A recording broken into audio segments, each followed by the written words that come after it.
I got a lot of people claiming I should watch this video. House of Highlights, they have a new series called Clash, I believe, where you have one individual representing a player or a team and 10 other haters come in and try to combat them. I've actually done this before. I did it as a Laker fan. They dropped my video during the NBA Finals. I don't know why they did that. But now, apparently, Scap Attack went on the show and decided to debate as a Kobe fan. Let's see how that went out. The Jordan's blueprint, and he still couldn't be as good as him. There is nothing more impactful than Kobe Bryant. We're talking about Batman and Robin. Batman and Superman. Kobe was never a Superman. Kobe's not even Batman. Yeah, Kobe is Robin.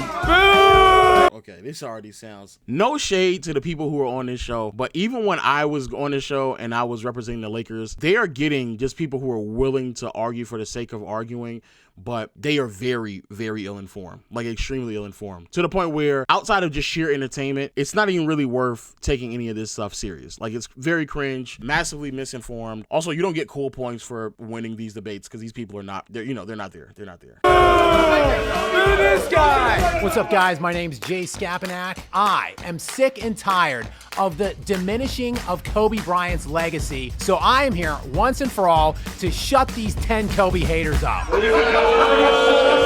My first claim is that Kobe Bryant is on the NBA's Mount Rushmore. Fuck. Okay. Let me say this. If Kobe's not on the Mount Rushmore, he's like 5 or 6, right? Because if you're saying Mount Rushmore, you're not necessarily talking about who are the best players. You're more so referring to how people universally identify something, right? Obviously Jordan, obviously LeBron. I'm gonna say Magic as well. That last spot though at 4 is kind of up for grabs. I think it more so just depends on which era of basketball you grew up watching and your framework of the sport. Bill Russell has a very legitimate argument. Curry has a bit of an argument as well. Jerry West is quite literally a logo. That's tough though. That's tough. I think it is comparable to, the perspective depends on when you watch basketball, to be fair. But let's see. First of all, I just want to make sure you know Mount Rushmore got 4 faces on it, right? I do know that, Let yes. me rattle off the 4 for you, big dog. Okay, go for it. We got Bron, of course, Jordan, Kareem Abdul-Jabbar, Magic Johnson. That leaves Kobe looking up at said mountain, now doesn't it? Why do you have Kobe Bryant beneath it? Okay, Kareem is a crazy name. Kareem is greater all time than Kobe, but Kareem, if you were to make a Mount Rushmore, if you were trying to give 4 faces that are the face of a sport, Kareem is not on that list. Absolutely not. Those players. Well, for one, if you're talking about Magic Johnson, you're talking about 9 first-team All-NBAs in 12 years. Then we got Kareem Abdul-Jabbar, who had the greatest career of any basketball player ever from the second he can look at one. We got Michael Jordan, Kobe's idol, enough said. And then we got LeBron James, who was drafted when I was learning multiplication tables. He is getting ready to play for your Lakers right now. That's an unbeatable Mount Rushmore. And all due respect to Kobe, he's looking right up at that one. Let me tell you why you're dead wrong and why Kobe Bryant is arguably above every player you just mentioned, other than Michael. I'm gonna be honest with you. It is so cringe hearing niggas talk like normally to niggas in a YouTube voice. It is so cringe. This nigga is talking as if like he's cutting a YouTube script right now. Jesus. Jordan himself, Kobe Bryant exists as the most total package in NBA history. Outside of arguably Michael Jordan, he is the greatest scorer, arguably the greatest, top three all-time scorer, undeniably. He is an elite two-way player, and guys, look, ultimately, I'm not here to talk about who you are underneath. Look, as Bruce Wayne told Rachel Dawes, it's not who you are underneath, it's what you do that defines you. Kobe Bryant is one of the most, I'm sorry, let me check that, is the most accomplished player in the postseason when it matters most. These are just lies. Oh my word. Holy fuck. Hey, I'm gonna be honest with y'all, chat. There's a subsection of YouTube that I tend to ignore because I know it's just cringe. It's a lot of cringe. Like it's a lot of cringe. Fuck, this is cringe, bro. This is cringe. Outside of only Michael Jordan, he went to 7 finals, won 5, and when you look at the requisite amount of supporting cast that he had, and we'll get into the Shaq claims later, when you look at the requisite amount of supporting cast that he had, coupled with the opposition that he faced, no one, arguably even outside of Jordan, accomplished as much. Therefore, I'm just here to say what he did. Kobe Bryant, top 3 scorer, all-around great player, and went to 7 finals, won 5 of them. Okay, so when you said all-around player, y'all know. I just want everybody to understand, like, we're not even on the prompt right now because niggas just sitting here just saying Kobe prop right now. But like that, like you having a better career or being the better player, that's not the concept of what a Mount Rushmore is. And if it is, you might as well just say Kobe Bryant is a top 4 or 5 player of all time. You might as well just say that rather than he's on the Mount Rushmore. When I think of Mount Rushmore, I think more so of like the face of something. And also, if you're talking about just accomplished in the postseason, Bill Russell is more accomplished in the postseason than everyone else. This idea that a man can go out there and win that many championships and you're now claiming that someone else is more accomplished than him, quite frankly, is a fucking joke. That is a joke. So no. That's how he conveniently left out passing, right? Just conveniently forgot that you have to give the ball to the other team, something Kobe Bryant wasn't a fan of, except in 2006 Game 7 against the Suns, where he decided that's all he wanted to do. Mr. Mamba mentality himself decided, you know what? I don't feel like playing offensive basketball today. I'll let the other 4 of y'all do it. Now, if we're talking about the 7 trips to the finals, I don't like how, as a basketball community, we give players credit for the times they didn't make the finals. So all of a sudden, it's a bad thing that LeBron went to the finals 10 of his 23 years, as opposed to Kobe Bryant, who went for 7 out of his 20. Firstly, Kobe Bryant was not a starter in the NBA till he was age 20. That's a positive? He ruptured. Hold on. Is that a positive? Hold on. Kobe Bryant was because he was drafted, he was traded from Charlotte to the Lakers. Therefore, he did not get into the starting lineup. Okay, Jesus, this is gonna be. I ain't gonna hold you. I'm not gonna be able to watch this video. I'm not gonna be able to watch this video, bro, because this is already cringe. To Kobe fans out there, and I fuck with y'all. I'm a Kobe fan myself, but y'all have to stop defending the idea that Kobe didn't come into the league as a starter when comparing him to other all-time great players who not only came into the league as starters, but some of these players came into the league as some of the best players in the league. Period. Even if we were to put into the proper context of who Kobe was when he first got into the league, that's fine. I'm not trying to take that away from him. But when you are trying to compare him to players, when they came into the league, were already top 5, top 10, not on their team, but in the fucking league. You are comparing him to Kareem when he came in the league, was arguably the best player in the league. Bill Russell, Wilt Chamberlain, Jerry West, Tim Duncan, Michael Jordan, Larry Bird. Like, you're comparing them to players that in their first year or two were already making arguments to be top 5, not on their team, but in the league. So yes, there's context that needs to be put into, and honestly, I don't even know what the fuck this has to do with being a Mount Rushmore player. You're just like being a bot right now and just saying shit, but I don't, this is Jesus Christ. His career because I look at Mount Rushmore, I'm going to look more about players that changed the game. So I'm going to give you 4. Obviously, you're going to have LeBron James. LeBron James arguably responsible for positionless basketball. Let's also talk Magic Johnson. Magic Johnson created run and gun offense. Let's talk about Steph. Jesus Christ, Magic Johnson did not create run and gun offense. Oh my fucking God. Fuck, man. You could have just said Magic Johnson was a huge instrumental piece to the NBA being saved. Like, it was not going to go under because of Magic Johnson, but fuck. But I do think that Magic was a bit more instrumental to the success of the NBA at large than Kobe may have, or at least they're like definitely in the same combo.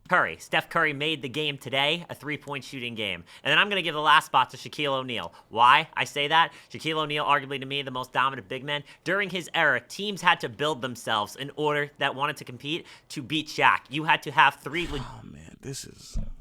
Man, you know why it's cringe? Because you already know what they're gonna say. Because he didn't even say Michael Jordan. Did he say Michael Jordan? This nigga said, oh man, that's fucked, bro. Okay, if we're talking about influence, Bill Russell, Magic is up there. I do think it's Jordan and then LeBron. A lot of people say that Curry's influence is top 4 or Mount Rushmore worthy. It's in a convo. I just think when people talk about like what Curry has done, they speak about it as if like no one ever in life has ever transformed the game of basketball. Like, that is irrefutably just not true. Again, Magic saved the sport as we know it. Especially with the degree of popularity. Bill Russell and Wilt Chamberlain, for that matter. Bill Russell laid the foundation for defense, and it was such a great foundation that to this day, some of the practices that he utilized, we still use as well. Wilt Chamberlain not only changed the game, he changed the geometry and the structure from everything on the floor. Michael Jordan, and this is the part that a lot of people don't comprehend, before Michael Jordan arrived, the idea of having a ball-dominant scoring guard be able to lead a team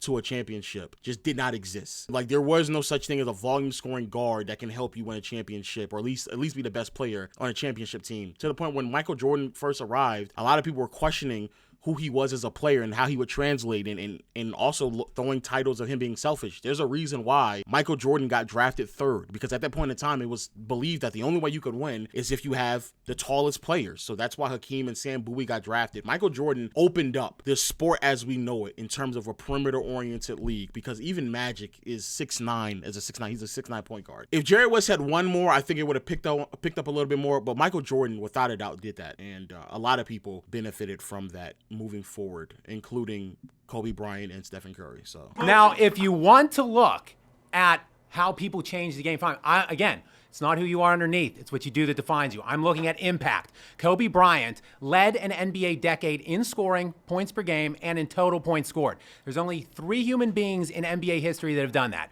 Will Chamberlain in the 1960s, Kareem Abdul-Jabbar in the 1970s, and Kobe Bryant in the 2000s. That's it. Nobody else. Not ever. Not LeBron James. Not Michael Jordan. Kobe Bryant. And in that span of time, from 2000 through 2010, an 11-year span from the finals in 2000 to 2010, Kobe Bryant went to 7 NBA finals and won 5 of them, while making 9 All-NBA first-team defensive selections during that span of time. There simply isn't more people. There's no more than one accomplished than Kobe Bryant in NBA history. You're talking about changing the game. Let's talk about impact on the game. You mentioned the Mamba mentality. You poo-poo it. You roll your eyes at it, but it is transcendent. It not only still transcends basketball even after Kobe left. It's gone on to other sports in other leagues. Those are really good points to bring up. I don't think that having scoring totals and scoring average is enough to say that you should belong on the Mount Rushmore. There's players who have just as much, if not more, success than Kobe within a 10 or 11-year time period, and also have led, categories in many regards as well, more than just scoring. Bill Russell and the amount of winnings that he was doing, while also being one of the best rebounders in the NBA at that point in time. Obviously, Jordan, the reason why Jordan doesn't lead the 90s in scoring is because he retired in the middle, but we all know that Jordan was definitively the best scorer in the 90s while also winning more than Kobe Bryant as well. There's so many other things, and I get what he's saying, but, it is what it is. LeBron, Michael Jordan, Kareem Abdul-Jabbar, Shaquille O'Neal. LeBron, best all-around player of all time. I disagree with that. Michael Jordan, most accomplished winner. Kareem Abdul-Jabbar literally has the most successful resume because... Best resume. He's on my Mount Rushmore. Yeah, best resume. You get no pushback on Jordan or Kareem. And then Shaq, literally is the most dominant player. So Shaq is not literally the most dominant player. How is he's more dominant than Kobe? Will Chamberlain's more dominant than Shaquille O'Neal. That's arguable. Well, it's arguable that Shaq is more... Okay, we're gonna have to go to the next prompt because this is cringe. Okay. Bryant is the most successful playoff performer in NBA history. You saying Kobe Bryant is the best playoff performer? It's not close. So how could you say it's not close when we seen what MJ do? We seen what he did. I said MJ is the best. Okay, so how about we take it to LeBron, right? Sure. Because let's be honest. LeBron, unique. Everything unique. What he did from Cleveland, 07, took him to the NBA Finals. Okay, we seen what he If a good point isn't going to be made, I'm going to have to skip this shit, bro. Fuck. Teams that didn't win more than half of their games. But he still did what he did, right? He still and then got swept in the finals by the Spurs. He still derailed Ben Wallace. He still derailed. No, Ben Wallace was not on that team in 2007. He was on Chicago that year. Okay, you got me. But still took out Detroit, right? Still was taking it to the Oh, fuck. He doesn't know what he's talking about. Please get somebody else. Please get someone else. How can you talk about playoff success without talking about Bill Russell from the Boston Celtics? Thank you. He won 9 straight NBA Finals. Before we get into it, let me just... How can we talk about it? Well, because there were anywhere between only 9 to 14 teams in the NBA at the time that Bill Russell was playing. And because, hold on, and one last point, I'll turn it back over to you. And because Bill Russell played with anywhere between 6 to 8 other Hall of Famers throughout all of his title runs. Okay, so let's address this, because some of the people who make this claim about Bill Russell's Hall of Fame talent, respectfully, you have to shut the fuck up, especially when you all speak about this shit without putting into context who these players were. To sit there and to just blindly talk about Hall of Fame talent caliber players, when you look at the resume that they pieced together, some of these players, the only thing that they ever accomplished in their careers is effectively being a teammate of Bill Russell, because it's basically just championships. That's it. No individual accolades at all to account for whatsoever.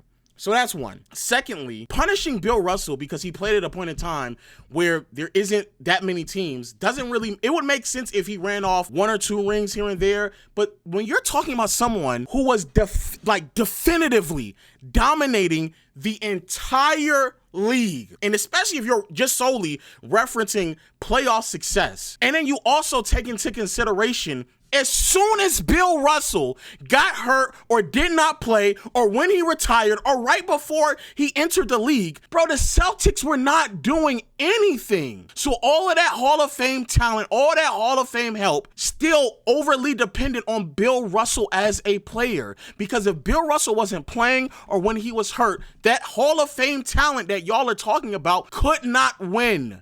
They couldn't win. They just couldn't win. And respectfully, especially when Wilt then pivots to a team that has a bunch of other Hall of Fame talent on the roster, and they still fucking lose. They still lose. So when y'all sit here and talk about like this Hall of Fame talent and all these other players and who was or was not in the league, bro, the league got more diversified. The league became more talented. His rosters became worse as time continued to progress because players either retired or they regressed, and he was still winning. While Wilt Chamberlain then went to a team that featured other Hall of Famers, he still won, bro. He still won. Also, let's be clear. Before, bro, the Boston Celtics were a terrible defensive team. They were at the bottom defensively. And as soon as Bill Russell comes on the floor, they immediately shoot up to the #1 ranked defense and has years defensively relative to era where it's just like substantially better than everyone else, right? But as I say that, some of the niggas that y'all are claiming are like Hall of Famers throughout Bill Russell's career, it's a joke, bro. Some of these are just literally a joke. KC Jones, look at this nigga's resume. It's literally nothing but 8 championships. That's it. So when y'all sit here and talk about, oh man, all that Hall of Fame help. Is this another Hall of Famer? No, 4 championships on this nigga's resume. Hall of Famer, 2-time BAA and NBA. Bro, we're talking about someone, Hall of Famer. When he played next to Bill Russell, the nigga was putting up 4 fucking points, bro. Hall of Famer, though. Al Butler, no. Okay, good. Gary Phillips, okay, good. Okay, good. 7 championships in his name. Frank Ramsey, nothing but championships on this nigga's resume. He's a Hall of Famer because he played next to Bill Russell. That's why. Bob Cousy. Shout out to Bob Cousy. Before Bob Cousy won in 57, 3 games, 7 games, 6 games, 6 games, 3 games, 2, he couldn't win a playoff appearance. Last season of his career is in 1963. The Hall of Famer retires. They win more games and still win a championship. Like, bro, when y'all sit here, Tom Sanders, look at his resume, bro. Look at it. They won before 61. They won in 69. I mean, 60. He comes on the team in 61. They somehow win fewer games. Bill Russell gets hurt. He's not 100%. All this Hall of Fame help can't win if Bill Russell isn't 100%. And then Bill Russell retires, and they go from a 48-win ball club to 34 wins. And they don't make the playoffs. In a league where, as you said, it's not that many teams in the league. You had to win 42 games. Majority of the conference is making the playoffs, and they still can't make the playoffs without Bill Russell. So people who sit here and say that shit, bro, y'all are so ill-informed, it's ridiculous. That's why I'm not talking. No disrespect to Bill Russell. He's in my top 10 all time. He's close to like 6 or 7, but he's not Mount Rushmore, and he didn't have better playoff success than Kobe Bryant. How can you talk about how there are less teams, but then you're also going to talk about how he has so many Hall of Famers on his team? Like Tommy Heinsohn would not be a Hall of Famer in today's game. I mean, well, that's your opinion. Bill, I mean, look at the guy. Look at the guy. Is that what we're going based off? Look at the guy? No. Look at Nikola Jokic. Look at that guy. He's absolutely incredible. I watched. Yeah, but look. That's a terrible comp. Fuck. Tommy Heinsohn, who was a really, really great player of his time, so I also think it's unfair to disrespect him. But Tommy Heinsohn never came close to playing to Nikola Jokic status, so I don't understand that combo at all. Jesus. I think talking about accomplishments, it's a nuanced conversation when you're talking about NBA playoffs, right? Like, who did you play? What opponents did you face? What kind of supporting cast did you have? Kobe Bryant played more 50-win opponents than any player in NBA history. He beat more 50-win opponents than anyone in NBA playoff history. Let me just walk you through this. Looking at all the other top tier, like top 10 all-time all-time players that are dynastic, let's look at them, all right? The percentage of 50-win opponents that they played in NBA history. Your guy, Bill Russell, 56%. Larry Bird, 55%. Kareem Abdul-Jabbar, 43%. Magic Johnson and LeBron James are sitting at 50% of their opponents faced were 50-win opponents, right? Now let's get into the upper echelon, guys. Steph Curry, 63%. Tim Duncan, 65%. Michael Jordan, 67%. 85% of Kobe Bryant's playoff opponents that he faced throughout his entire career won a minimum of 50 games. That is by far the hardest gauntlet of competition that any player has ever faced. There are 5 players that have faced at least 4 50-win teams in one postseason. That would be the 95 Rockets, the 2024 Dallas Mavericks, and then the 2001 Los Angeles Lakers, the 2008 Los Angeles Lakers, the 2010 Los Angeles Lakers. 3 Kobe Bryant teams, and 2 of those 3 had Pau Gasol, not Shaquille O'Neal, and he still won 5 though. He still went to. Yeah, okay. This is good points in terms of degree of difficulty, but degree of difficulty also takes into consideration your role and responsibility on the team. As much as I love Kobe, like Kobe was doing this while playing next to Shaquille O'Neal for 3 of the 5 rings. Kobe was playing next to Shaquille O'Neal 4 of the 7 finals appearances. So even if we were to take into consideration like degree of difficulty, Tim Duncan is playing in the exact, and we've already talked this several times, so I'm not going to be beating a dead horse. To be fair, Kobe's degree of difficulty is extremely high. I don't want to knock that. But Tim Duncan is playing on rosters where his best player is nowhere near close to Shaq and is comparable to Pau Gasol, but I still think Pau, at his best between 2008 and 2012, he's better than any version of Manu or Tony Parker. So I personally get it. I thoroughly believe that the degree of difficulty is there, but the degree of difficulty also has to take into consideration who's on your roster as well. And so when you're talking about degree of difficulty, there is a 3 to 4 year stretch that favors Kobe when he's playing next to Pau, Lamar Odom, Trevor Ariza, then Ron Artest. That makes a lot of sense in terms of degree of difficulty. But when he's playing next to Shaq, and especially after the first championship, many people already knew that they were going to win, regardless of what the regular season record was of the opposing team. Then that degree of difficulty is just drastically different from Tim Duncan cycling either regressing players or trying to ascend players in the first 5 to 7 years of his career and still being able to make 6 finals appearances and win 5 championships and also be the best player on more championship runs than Kobe was. But regardless though, you picking and choosing when you want to change the success of something, Bill Russell's just still more successful, so it doesn't really make that much sense. My next claim is that no player in the league today will eclipse Kobe Bryant's 81-point performance. Okay. I agree. Luka is the only one I could see come close. Luka is the only one that I believe will come close, but I don't think that's a crazy take. This is the thing that's problematic about this. There's a real good likelihood that everyone else on the side, even if they don't 100% agree with him, they would more or less agree with what he's saying, but just for the sake of just arguing. Like, niggas is now about to sit here and argue him down for whatever reason. That Shaq didn't carry Kobe, he needed Kobe. Oh, there's a fight. Talking in your YouTube voice is crazy, bro.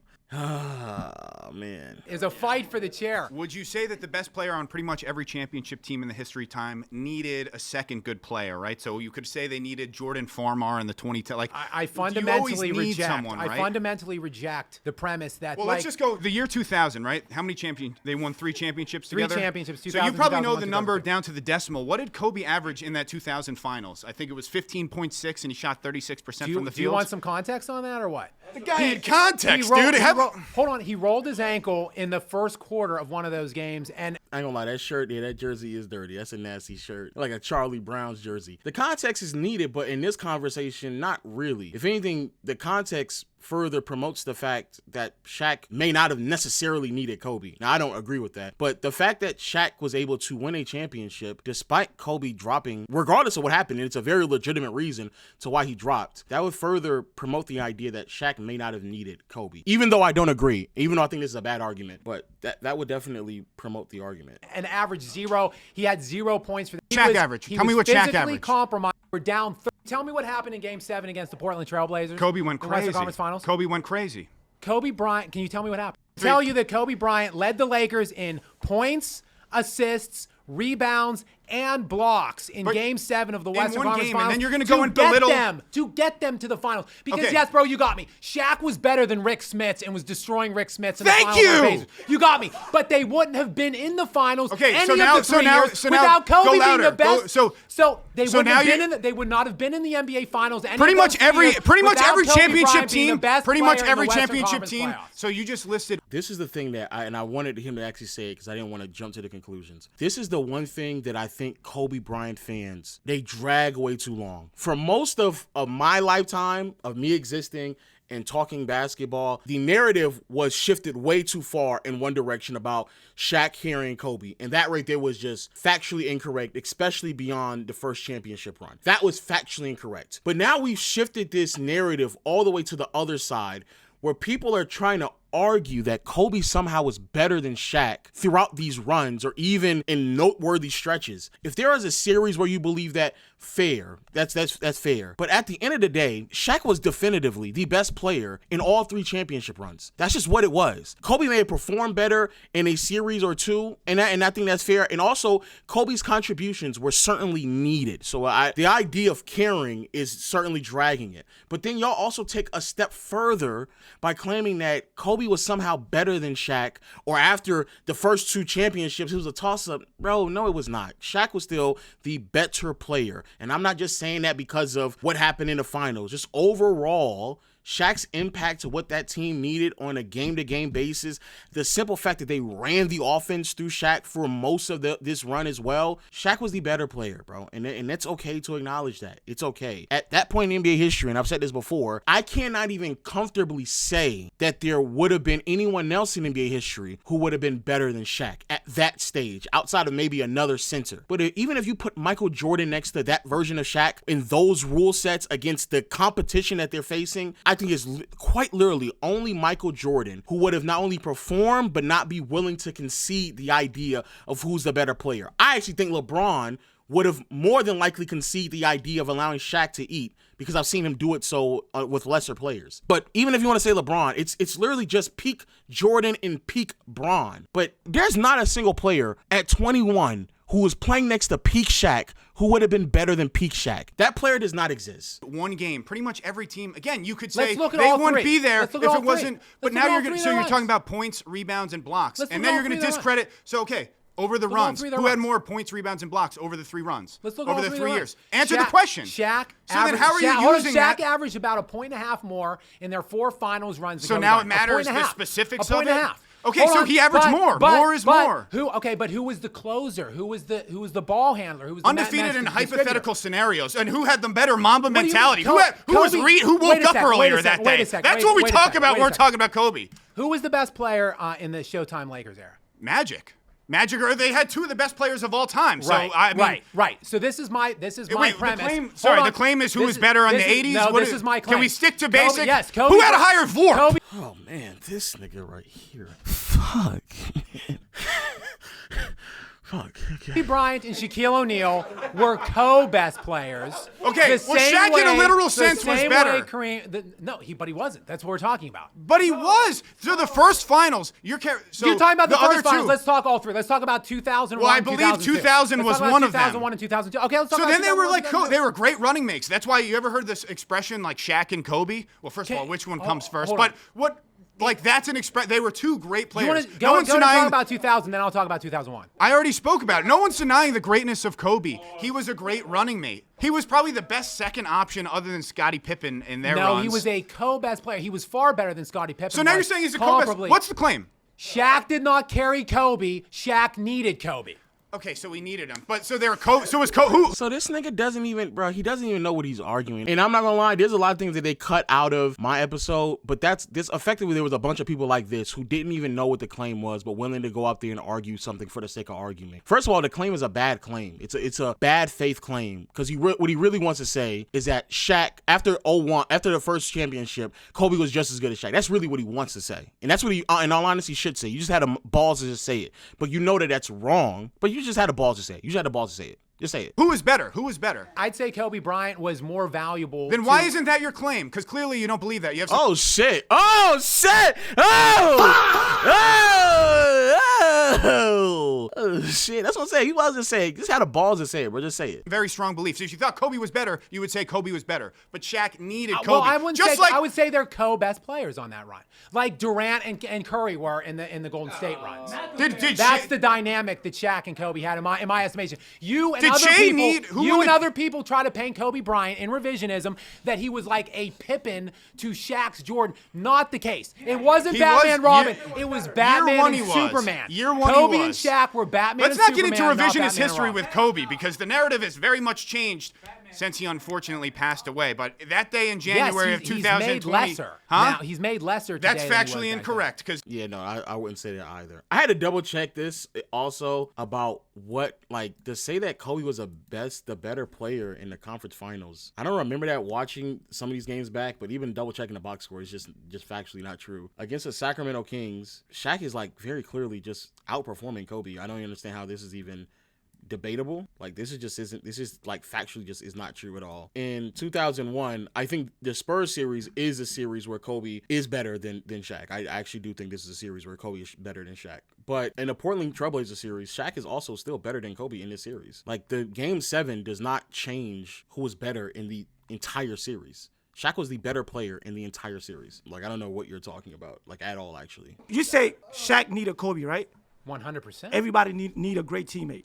Great. Shaquille O'Neal Wait, has let been me get my swept point. Let me more get my times point. than anybody Yes, sir. in Yes, sir. NBA Whatever. history. That doesn't change the fact that he still needed a great, what the fuck does that have to do with anything? This is such a fucking dumb argument. Everyone needs a great teammate. That's why this is a pussyfooting ass argument. You're making something that no one really no one's gonna argue with. So just say what the fuck you really want to say. All these players need great teammates to win. That's the concept of winning a championship. Everyone needs a great teammate. So what the fuck? You want whatever you want. Look, let me talk to the camera because he's not gonna listen to me. So what I'm saying, who won 3 Finals MVP? Okay, Shaq. but who was the best player in the Western Conference Finals? If you go look at those final stats, you would see Shaq's stat. If you go look at the final stat, you would see Shaq 35, 16, and 3 blocks. You would see. I'm gonna be honest with y'all, chat, on some real shit. Arguing, first of all, this jersey, it's got to be a swingman jersey. But this is the thing that I don't understand is the idea that you're now talking about how someone performed in conference finals appearances while trying to negate the impact of finals performances and finals results. But in the same breath, you don't want to give credit to LeBron for what he may have done in his conference finals appearances. And also this lie, Kobe was not the best player in the conference finals outside of against the Spurs, bro. In the 3 championships run, Kobe was not the best player, bro. I don't know what world you live in where he was a better player than Shaq, but that's just not against the Portland Trailblazers and against the Kings. He was not a better player. That's just a lie. These are just lies. What about the Western Conference was undeniably substantially better than the Eastern Conference during that span of time. So the stuff that came out of the East, yes, they had weak teams, weak players underneath. Shaq controlled those series, but look at the strength in the league. The Sacramento Kings, the San Antonio Spurs, to get out of the Western Conference against way better teams. Kobe Bryant was the guy. In the West. That's just not true. And none of these people are intelligent enough to actually challenge him that on. So I'm going to have to just skip. The 2001 Lakers are the greatest team in NBA history. 2001. Man. I don't even know if I should keep watching this shit, bro. Man, this is bad, bro. Well, that was nice. Whether it be Shaq, whether it be Kobe, Tyronn Lue. You just listed Tyronn Lue as one of their good players. He's all right. I mean, I'm making you look kind of bad because without Shaq, without Kobe, without other players, I mean, what do the Lakers really have? Rick Fox was nice, but was he always wet? Nah, not really. And who did they go against? 2001 76ers, Allen Iverson. They stole game 1, and Kobe was in the locker room. That little mother. Are you saying that the Sixers weren't good that year? No, I'm not saying they wasn't good. Are you diminishing the Sixers? What I'm saying is. Can I tell you something about the Sixers that year, please? Yeah. You just said that the East was weak. You diminished the Sixers in the last round. Oh my God. Because you clearly don't know. But I do. But go on then. Tell me about their accolades that year. I mean, Tell me what they did. Tell me what they did. Okay. You just, brother, you literally just said that the competition was weak in the East. You literally just said that. The fuck are you talking about? You had the 6th man that year. 6th man of the year that year, correct? Aaron McKee. No, it was go. Keep going. You had Snow. You had the head coach of the year. Head coach of the year as well. Larry Brown, coach of the year that year. You had the Kembe Mutombo. Who was what that year? Defensive player of the year that year. I see what you're trying to do. And Allen Iverson, who was the league MVP He that was. year. He was. And they won He 56 was. games, which was tied for the Lakers as the second highest win total that season. And you're talking about the Sixers that year were some scrub team. Are you kidding me? I didn't say they was a scrub team. I'm saying they was good, but if we're being honest, was they only just good in the East? Yes. I'm glad you brought that Was up. What did they do in the West? Can we go over what the Lakers did in the West that year? Yeah, the Lakers did a lot, but wasn't What that did the they same? do? Who'd Wasn't they that play? the same season that old boy was throwing some money on the Sacramento No. Kings game? No. Nope. Oh, fuck. Can I give you two teams that I would put Absolutely. up there that rival that? 100%. So, I mean, I think the obvious one is the 72-10 Chicago Bulls. I Sure. think the fact they have the all-time win record, you know, winning that championship that year, to best player or second best player of all time, Michael Jordan, Scottie Pippen again. I would argue, arguably the most underrated player of all time. There's that one. Another underrated team I'm going to give you, though, and, you know, I don't have I'll be honest with you, I don't have the advanced metrics to back it up, but from watching that team, the 2014 San Antonio Spurs, the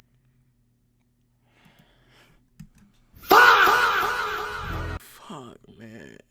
Fuck, man. So no one's not gonna say the Warriors, bro? No one's not gonna say that the 17 Warriors, bro? depth that team held, the ball movement, the way that the system they played in with Greg Popovich, the aging stars they had, the ability for them to turn back the clock, those three in Ginobili, Tony Parker, and Tim Duncan, and guys like Patty Mills, Boris Diaw playing, well above, I think, their talent level, but within that system, watching that team, the dominance they went on, I would put those two teams as rivals to that 01 Lakers team, despite how great that team was. Yeah, and the reason, look, you brought up a great full team in San Antonio, and there are no doubt better complete 1 through 10 teams, like a myriad of them throughout the history of NBA. But the reason why I think so highly of the 2001 Lakers, first of all, is because of the accomplishments that I just And read Kobe off. Bryant. Is the fact that they did play such an extremely difficult path to get the championship, Yes, and yes. they obliterated the field. They went 15-1 They against did. that field They did. and produced the second highest margin of differential against the second hardest run ever. And they ended the year that year in the regular season on an 8-0 run. So they really were 23-1 in their last 24 games that year. The only loss was to that 76ers team in overtime. That was the sole blemish. But in addition to the tangible accomplishments that I just produced, it's the only time in NBA history, in my opinion, that the two best players in the world in their prime were on the same team doing their thing, which was Shaq and Kobe. That's why they were so unstoppable. In that postseason, average nightly scoring in the playoffs that year, 93 points per game. So think about that, 93 points per game. Now listen to what Shaq and Kobe did in that postseason for 16 games. 30 and 15 for Shaq per game. Listen, I know what the averages were. 7 and 6 for Kobe on average. Yep. Those two guys were laying that down against that defensive field that they were playing. And Yeah, someone said Tim Duncan. I mean, I don't think Kobe was definitively the second best player, but nevertheless, I see what he's saying. And understandably so, I hear the argument. This kind of goes into like you're putting a lot of just onus on Shaq and Kobe to be better than teams that are just all around better than both Shaq and Kobe. Like if you're just talking about just sheer teams. So obviously my argument would be 2017 Warriors. They also only lost one game in the postseason. If I'm not mistaken, the one team that I guess is subpar talent was the Portland Trailblazers in the first round, 500 ball club. But outside of that, like everybody else was a 50-plus win team. The Spurs that year was 60-plus win team. But to be fair, Kawhi Leonard got hurt, so the representation of their record is not true. So I can be fair with that. But I still think they would have beaten that team in 4. The sheer talent, though, of Curry and Kevin Durant. And even if you want to argue that LeBron was the best player in the league at that point in time, which I would agree with, having 2 of the best 3 players in the world at that point in time is certainly comparable to having what you would believe to be the 2 best players in the league. And then you add on top of the fact you have a defensive player of the year caliber player in Draymond Green. You have Klay Thompson as well. And just a far superior bench. It's just really hard to claim that team was not better. You know, I think that's really hard. And in 73, Bulls kind of speak for themselves. If I'm not mistaken, I think the Bulls have the highest net rating. And I think heading into the finals, they had only lost 1 game. They ended up losing 2 games in the finals. But even then, a lot of that had to just do with the fact that players were, finishing that postseason run, not 100% healthy. But what the Lakers did in 01 was very impressive, very spectacular. I wouldn't go as far as to say that they were the best team of all time. I think that's a bit of a stretch. If you want to argue that is the peak of all peaks of duos, I would actually agree with you. I think 01 Kobe and 01 Shaq is the best. I think that is the greatest duo of all time. I do agree with that. But a team? No, I don't think that's the greatest team, no. So, two takes I'm pretty confident on. I feel pretty solid about. The other one's not so much. But scale of 1 to 10, I'll give that video 4.